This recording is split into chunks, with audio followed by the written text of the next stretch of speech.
Thank you very much, Eddie and colleagues, for the nice introduction. Let me assure you that Eddie and I are not part of a dynasty, even though we are sharing the same last name. Marami lang po talagang Mendoza. Actually, if I may share, since it's still connected to the last presentation and before I go to the PowerPoint, I was just in an event with young people, with Father Jet Villarin of Ateneo de Manila. And he reminded the young people that this is what Jesus Christ told to his disciples. Behold, I send you out as sheep in the midst of wolves. So be shrewd as serpents and innocent as doves. So in fact, this is probably the challenge for those of us who will be helping out in government and crafting some of these policies. Without further ado, I'll go to the policy agenda.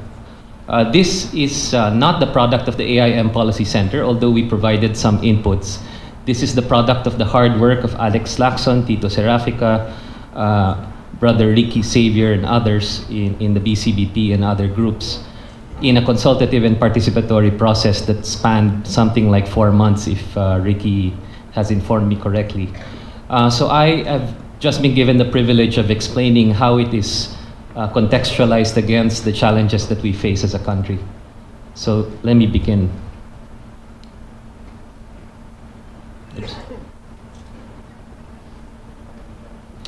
So this is the first slide. Actually, I can barely see it. About half of the population is in poverty, according to the SWS self-rated survey. And about a quarter of the population is hungry, or goes to bed hungry every day, according to the same survey firm. So this is the big first challenge. 50 million Filipinos in poverty, 25 million if you believe the official statistics of government, and another 25 million who are hungry, according to the SWS. What do we do about it? Well, growth is not our problem anymore. Unlike many countries in Europe, unlike many developing countries out there, growth is actually on our side this time. So in the last few years, under the Aquino administration, we have actually grown the best compared to the previous administrations in real terms. So this is deflated in 2005 US dollars in both real output, total output, and GDP per capita terms. Our problem is that this growth is not translating into poverty reduction. So you have the self-rated poverty figures of SWS, and you can see that even if there is a very, very slight decline, it is statistically not really very significant. So poverty is still a big, big challenge in our country. The other one, as I mentioned earlier, is hunger. So the hunger survey bounces up and down from about 12% to 25%, a quarter of our population. Clearly, the growth that we have experienced in the past few years, while it is concentrated in a few sectors, has not really trickled down to the rest of the population. In the words of Secretary R.C. Balisacan, he observed that about 60% of our GDP is produced in only 3 areas in Luzon. So the bulk of our wealth and the bulk of our GDP growth is actually very concentrated in the place where we are in right now.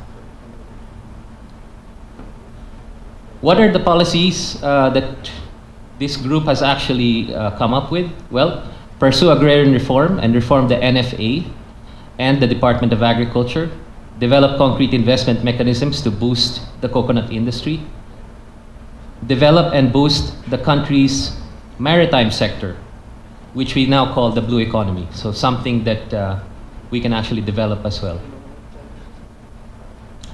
Next set of reforms focus on job creation, the other leg of poverty reduction. We have 40 million people in the labor force, but about 11 million are underemployed and unemployed. On top of this 11 million is an additional, on average, 1 million young people joining our labor force in the next 2 decades. And so, if we do not make a dent on the 11 million underemployed and unemployed, it will become a bigger and bigger challenge as we go on through time. What does it look like? How many jobs are we able to create every year? Well, we have improved, but only very, very slightly. So if you compare the two last administrations, there is an improvement, but still far away from the target that we need. So we're creating, in new jobs terms, about 500 to 600,000 jobs every year, on average. Guess what the challenge is? Well, this is something we simulated.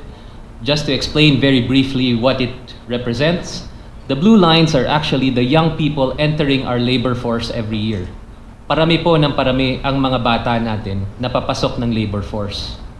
On average, it will be 1 million young people entering every year for the next 2 decades. Now, if you want to erode the 10 to 11 million underemployed and unemployed, syempre, more than 1 million po ang kailangan natin gawing trabaho. And according to our calculations, in order to have, in the next decade, no underemployed and unemployed, and accommodating the 1 million that is entering the labor force, we, as a nation, must be able to produce upwards of 2 million jobs a year. We are barely producing something like 500 to 600,000 jobs per year.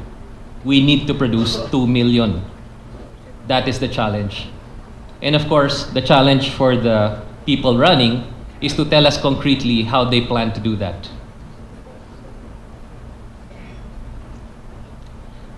Industrialization and job creation policies as suggested by the group, and I'll just go through this very quickly, promote the ease of doing business, boost public and private investments in energy and infrastructure, strengthen the country's new industrial policy plan, which we have one already, and develop policies to protect our workers, who are actually one of our greatest resources in the country. Being a very young country, and in fact, according to HSBC, which predicts that we will make a very, very big jump among the emerging market economies, we will be among the youngest economies in the world in the next 2 decades. We are competitive because of our labor force and our young people. And so therefore, it is only right that we invest and protect their rights. The last one, which actually underpins the poverty reduction and job creation strategies, is good governance. And this administration has actually managed to produce some gains in good governance, which must be protected and continued. Here is what has taken place, and I'm very glad that Peter Perfecto of the Makati Business Club is with us today. The World Economic Forum has actually seen fit to increase our ranking in the last few years. We are at our highest ranking ever in the World Economic Forum's ranking of our national competitiveness. This is a good basis for pursuing the same aggressive growth that I just mentioned earlier and building on it to make our economy much more inclusive. As I mentioned, many other developing countries have the twin problems of non-inclusiveness and low growth. We only have the problem of non-inclusiveness. We have the good basis for pursuing it with our good growth. This is another telling figure and actually suggests to us the volatility of our good governance in the country. This is basically the ranking of Transparency International in terms of corruption's perception. The higher the ranking is, the better the governance of the country. So habang tumataas po, mas nababawasan ng corruption. You will see that in the last few years and in the first year of the last few years of the Ramos administration and the first year of the Estrada administration, we were actually ranked very, very well.